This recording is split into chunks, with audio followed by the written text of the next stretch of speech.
नमस्कार फ्रेंड्स, आप सभी का ह्यूमैनिटीज़ अड्डा पर बहुत बहुत स्वागत है। आज हम जानेंगे कि जो पॉलिटिकल साइंस है 12th का बोर्ड एग्ज़ाम में कैसे हम 100% मार्क्स लेकर आए और पॉलिटिकल साइंस का जो पेपर है उसे हम कैसे सॉल्व करें या कैसे उसकी तैयारी करें एग्ज़ाम के दौरान या एग्ज़ाम में क्या करें जिससे हमें 100% यानी कि 100% मार्क्स 80 आउट ऑफ 80 या मैक्सिमम नंबर में मिल पाए। तो उसके लिए देखो, हमें ये देखना पड़ेगा कि जो हमारा पेपर है उसकी जो मार्किंग स्कीम्स है वो क्या है।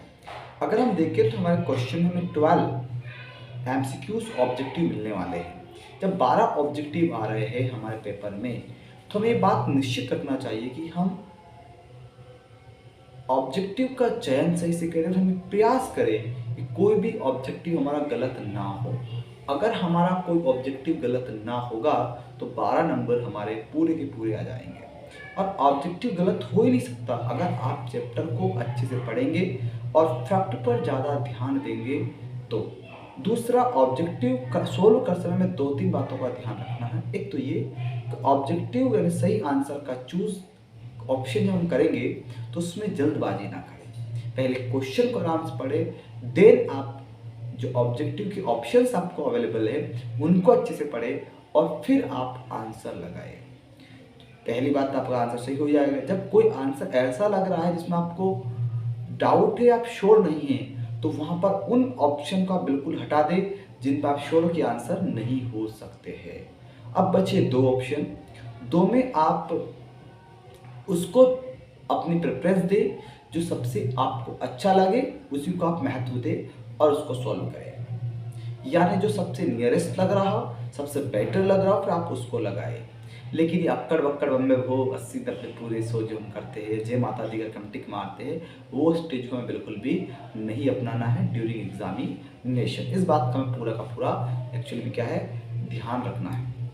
और दूसरी बात हमें ये भी एग्जाम के दौरान ध्यान रखना है, तो ये तो हमारे 12 नंबर का ऑब्जेक्टिव हो गए। हम प्रयास करें कि कोई भी ऑब्जेक्टिव जो हमारा हो वो बिल्कुल भी गलत ना हो, यानी वो पूरा सही हो, तो 12 नंबर हमारे हो जाएंगे। दूसरे जो हमारे क्वेश्चन आते हैं, क्वेश्चन नंबर 13 to 18, यानी टोटल 6 क्वेश्चन रहते हैं और जो 6 क्वेश्चन है ये आपके 2 मार्क्स होंगे। 2 नंबर के क्वेश्चन है। जब 2 नंबर के क्वेश्चन हमें आ रहे हैं तो हम 2 नंबर के क्वेश्चन में क्या करें, 2 लाइन या 3 लाइन से ज़्यादा में, क्योंकि आंसर हमें देना नहीं है। मैक्सिमम 50 वर्ड्स लिखा है, लेकिन अगर कोई फंक्शन पूछा गया, कोई फीचर पूछा गया है तो हमें 2 चीज़ें लिखनी है, 2 पॉइंट लिखने हैं। अगर कोई ऑब्जेक्टिव डेफिनेशन टाइप क्वेश्चन है तो हम डायरेक्ट डेफिनेशन डिफाइन कर सकते हैं 2-3 लाइन में बहुत, तो हमें इसमें समय बचाना है।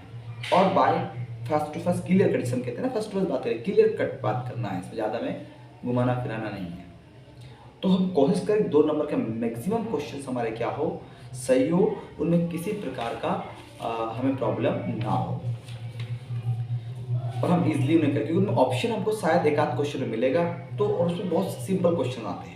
तो 12 नंबर हमारे ऑब्जेक्टिव हो गए, 12 नंबर हमारे किसको गए, short answer, very short answer, जिससे आप 2 मार्क कर समर आ रहे हैं उनसे हो जाएंगे। तो हमें टोटल चॉइस नंबर हमारे पास 24 नंबर हमारे पास हो चुके हैं। इसके अलावा जो सेक्शन सी होता है उसमें हमारे टोटल 20 मार्क्स के क्वेश्चंस होते हैं और टोटल 5 क्वेश्चंस होते हैं। 4 मार्क्स का एक क्वेश्चन होता है। यहाँ पर हमें क्या करना है कि जो हमें 100 वर्ड्स लिखा मैक्सिमम, एक पेज या 1 से 1.5 पेज हमें आंसर लिखना है, कम मैक्सिमम, जरूरी नहीं है हम उतने में ही लिखे, पर मैक्सिमम इतना दे रखा है तो हम इस बात को कम से 1 पेज में भी कर सकते हैं। अगर डायरेक्ट फंक्शन पूछा गया है, फीचर पूछा गया है, कोई कॉसेस पूछा गया है, कॉसेस पूछे गए हैं, तो हमें 4 पॉइंट इसमें लिखना है। लेकिन बेटर आंसर लाने के हम क्या करेंगे, इसमें थोड़ा सा अच्छे से आंसर हम लिखेंगे, पॉइंट को अच्छे से एक्सप्लेन करेंगे, तो हमारे ये भी नंबर हो जाएंगे। इसके अलावा हमारा जो नेक्स्ट सेक्शन है वो है लॉन्ग आंसर का, जिसमें 24 से लेके 27 से लेके 30, एक्चुअली मैंने बीच में छोड़ दिया 24, 24, 26 जो क्वेश्चन है आपके, वो आपके केस बेस, कार्टून बेस और ऑब्जेक्टिव बेस आएंगे। देखो, कार्टून बेस अगर हमें क्वेश्चन करना है तो हमें कार्टून को अच्छे से रीड करना पड़ेगा। और रीड कैसे करेंगे, अगर हमने चैप्टर अच्छे से पढ़ा है, चैप्टर में जो पिक्चर्स आपको दे रखी है, अगर आप उन पिक्चर को बुक में अच्छे से देख लेंगे, एनालाइज कर लेंगे, तो शायद कार्टून का कोई भी क्वेश्चन आपसे गलत ना होगा। कार्टून में भी पहले नंबर का दूसरे नंबर का क्वेश्चन जो होगा वो बहुत 1 मार्क्स होगा, डायरेक्ट हम फैक्ट बात करनी है 1 लाइन या 2 लाइन में, और थोड़ा सा दूसरा क्वेश्चन लॉन्ग होगा।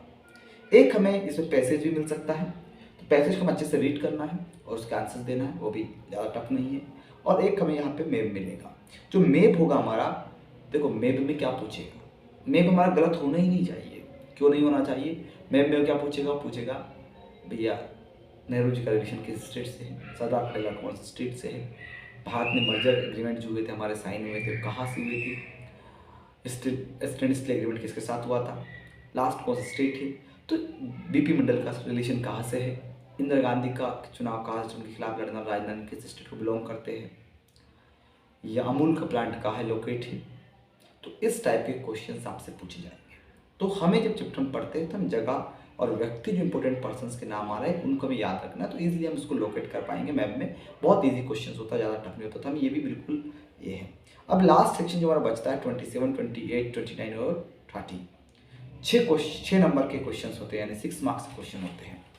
और ये क्वेश्चन जो है आपका लास्ट सेक्शन वाले, ये 4 क्वेश्चन है, 6 नंबर का क्वेश्चन है, 24 मार्क्स का सेक्शन है। इसमें आपको इंटरनल चॉइस मिलने वाली, क्या मिलने वाली? Internal choice. और आपको एक क्वेश्चन 2 चॉइस रहेगी, और में क्वेश्चन आएंगे तो हम आएंगे, आपको एक क्वेश्चन अटेम्प्ट करना है, छोड़ना है। यानी आपको 8 क्वेश्चन रहेंगे, उनमें 4 पर हर क्वेश्चन की इंटरनल चॉइस होगी, आपको करना है। ये क्वेश्चन आपको लगभग 2 पेज में आंसर देना है। अभी हम क्या करें सर? तो आप पॉइंट बनाए बेटा, पहले हम पॉइंट टू पॉइंट आंसर दें, पॉइंट टू पॉइंट देने के कर देंगे तो ये तो हमारा हो गया। दूसरा क्वेश्चन को स्टार्ट करके, क्योंकि लॉन्ग आंसर है 6 नंबर का है, तो आप पहले बैकग्राउंड बनाए, भूमिका जिसे हम कहते हैं वो बनाए, थोड़ा सा बैकग्राउंड में लिखे। सपोज एक क्वेश्चन आया आपका कि मंडल कमीशन के बारे में लिखे, तो मंडल कमीशन और उसके रिकमेंडेशंस बताइए। तो मंडल कमीशन कब बना, किन की चेयरमैनशिप में बना, जैसे कि मंडल कमीशन हमारा 1978 में बना, जनता पार्टी गवर्नमेंट के टाइम पीरियड में बना, बीबी मंडल की चेयरमैनशिप में बना, इसने अपनी रिकमेंडेशंस 1980 में दी, फिर उसके रिकमेंडेशन हम बता देंगे, और आखिर में फिर कंक्लूजन भी हमें लिखना है। अगर हम बैकग्राउंड बनाएंगे, उसका इंट्रो देंगे, इंट्रोडक्शन देने के साथ फिर हम पॉइंट एंड बॉडी में आएंगे, पॉइंट लिखेंगे, 5 पॉइंट बनाए देंगे, और बाद में हम कंक्लूड कर देंगे। डेफिनेटली आपका आंसर करेक्ट होगा, आपको 100 marks and 6 out of 6 numbers में मिलेंगे। एक बात तो ये तो हमने पूरा पेपर का देख लिया है। एक बात तो क्या करना आपको, जब हम पेपर कर रहे हैं, आंसर्स कर रहे हैं, तो हमेशा आप ये मेंटलिटी बनाएं कि एग्जामिनर आपकी नज़रिया से क्वेश्चन पेपर आंसर कॉपी को देखे, जो आपकी आंसर सीट है उसको आप जिसे जो दिखाना चाह रहे हैं वो देखे। अगर आप इस मेंटलिटी से पेपर को सोल्व करते हैं तो डेफिनेटली आप पूरे नंबर मिलेंगे। आप सर ये कैसे कर सकते हैं, आप कह रहे हो तो अपने हिसाब से चेक करेंगे, नहीं। आप क्या करें, पेपर को हम जब सोल्व कर रहे हैं तो आप जो इंपॉर्टेंट चीज़ उसको हाईलाइट करें। जो पेपर वाला क्वेश्चन चेक जो इन्विजिलेटर है, सॉरी जो आपका कॉपी चेक करने वाला व्यक्ति है, वो क्या करेगा, जब कॉपी चेक करेगा वो अपने हिसाब से पढ़ेगा, लेकिन हमने पॉइंट टू पॉइंट लिखा तो आंसर, दूसरा आपने जो हाईलाइट इंपॉर्टेंट चीज़ को हाईलाइट कर दिया तो उसकी जो निगाह है वो वहाँ जाएगी। जैसे हमारा कपड़ा होता है, अगर उस पर कहीं दाग स्पॉट होता है तो हमारी निगाह सबसे पहले वहाँ जाती है, सफ़ेद कपड़े में नहीं जाएगी। ऐसे कॉपी जो मार्क करेंगे, जो हाईलाइट करेंगे, एग्जामिनर की निगाह भी वहाँ जाएगी, और उसका मतलब सीधा आप जो बताना चाह रहे थे वो देख रहा है ना, वो कॉपी आपके अकॉर्डिंग चेक करेगा। इसलिए आपकी जो मिस्टेक्स होगी छोटी मोटी छूट जाएगी। तो आप ये काम भी करें। दूसरा लॉन्ग आंसर, मैं समझता हूँ कि लॉन्ग आंसर में पहले करना चाहिए, क्योंकि अक्सर बच्चे क्या करते हैं, शॉर्ट आंसर पहले कर देते हैं, उसमें टाइम ज़्यादा चला जाता है, कुछ टाइम ज़्यादा चला जाएगा तो फिर आपको लॉन्ग आंसर के टाइम पे समय क्या मिलेगा, कम मिलेगा। तो आप कोशिश करें कि पहले लॉन्ग आंसर करें, फिर शॉर्ट आंसर करें, और ये हिसाब से हमारे मैथ में क्वेश्चन क्या पूछा गया है उसको अच्छे से समझे, और देन क्या करें, आप उसको लोकेट करें या मार्क करें। तो ये भी आपकी एक स्टेज होनी चाहिए। और लास्ट में आप अच्छे मार्क करें, अच्छी राइटिंग में भी लिखिए, ये भी बहुत इंपॉर्टेंट होता है। तो सारे, और देखो एक बात सर, अगर मान लीजिए कोई क्वेश्चन ऐसा आ गया जो हमें पता ही नहीं, समझ में नहीं आ रहा है, देखो अगर नहीं आ रहा है तो नहीं वाला बिल्कुल घबराने की जरूरत नहीं है। हमसे जितना बार हम बहुत बेहतर करें, पर जब हमें लग रहा है कोई क्वेश्चन समझ में नहीं आ रहा है, हम जैसे अच्छे से नहीं कर पा रहे, तो वहाँ पर आप एक स्ट्रेटजी अपने क्वेश्चन को छोड़े नहीं। क्वेश्चन पेपर हमें 100% अटेम्प्ट करना है, ये बात आप श्योर करें, तभी आप टॉपर बन सकते हैं, आप 100% मार्क्स ला सकते हैं। अगर आपने छोड़ा तो आप वैसे ही बाहर हो जाएंगे। तो आपको 100% मार्क्स तो लाना ही है, तो इसलिए क्वेश्चन को तो छोड़ना ही नहीं है। लेकिन अगर कोई क्वेश्चन अच्छे से समझ में नहीं आया तो क्या करें, तो उसके लिए हमें क्या करना है, जो क्वेश्चन नहीं आ रहा है, हम समझे पहले तो कोशिश करें, फिर भी नहीं समझ पा रहा है तो आप उसमें ये समझे कि क्वेश्चन किस चैप्टर का है, और फिर आप लिख दें उस चैप्टर के बारे में जो आपने पढ़ा है वो लिख देता है कि आपको कुछ तो नंबर मिलेंगे। एक बात। दूसरा, कई बार बच्चे क्या मिस्टेक करते हैं, जब वो पेपर सॉल्व करते हैं तो एक क्वेश्चन कर दिया, बाद में पता चला कि नहीं यार ये तो हमने गलत लिख दिया, हम फिर से दूसरा लिख देते हैं, तो पहले वाला को काट देते हैं और दूसरा लिखने लग जाते हैं। एंड में टाइम खत्म हो जाता है, क्वेश्चन वो भी नहीं और वो भी काट दिया। ऐसा नहीं करना। पहले जब तक उस पहले वाले क्वेश्चन को ना काटे, अगर आपने लिख दिया तो जब तक आप नया क्वेश्चन पूरा ना लिख दें, पूरा लिख दे उसे काट दें। पहली बार। कई बार बच्चे करते हैं दोनों लिख आते हैं, पहले भी लिख दिया, उसी क्वेश्चन को लास्ट में फिर लिख दिया, रिपीट कर देते हैं। वो सोचते हैं मैं दोनों के नंबर मिल जाएंगे, बिल्कुल ऐसा होता नहीं है। आपने जो पहला अटेम्प्ट किया उसी के मार्क्स आपको दिए जाते हैं, सेकंड अटेम्प्ट के मार्क्स नहीं मिलते हैं, याद रखना। अगर आपको लेना है तो फिर पहले वाले को कट कर दीजिए। तो ये थोड़ी स्ट्रेटेजी होती है जो आपको अपनाना है, बिल्कुल रिलैक्स रहना है, घबराना नहीं है, और अच्छे से अपने आप को रिप्रेजेंट करना है। हम सब पता होता है, हम सबको जानते हैं, तो हमें अपने स्ट्रेटजी को अच्छे से अपनाना है, हम बेटर रिजल्ट लाने के लिए कर सकते हैं। तो ये हम पॉलिटिकल साइंस के हमने फॉर्मूलाज देखे, किस समय अच्छा करना है, बेटर करना है, ये थोड़ा सा आप ध्यान रखिए। पेन का भी बहुत बड़ा रोल होता है। आप अच्छा पेन लें जो आपके लिए स्मूथ चले, ईजी चले और आपके लिए आसान हो, आप उसको यूज़ करें। तो इन सारी चीज़ों का आप ध्यान रखें। मुझे लगता है कि हम बहुत बेहतर परिणाम, बहुत अच्छे रिजल्ट इसके माध्यम से दे सकते हैं। अगर इससे रिलेटेड आपको कोई समस्या है, कोई प्रॉब्लम है, तो आप कमेंट सेक्शन में कमेंट जरूर करें और मैसेज करें। मैं उसका कोशिश करूँगा कि कोई भी सॉल्यूशन निकाले और आपको बताएं।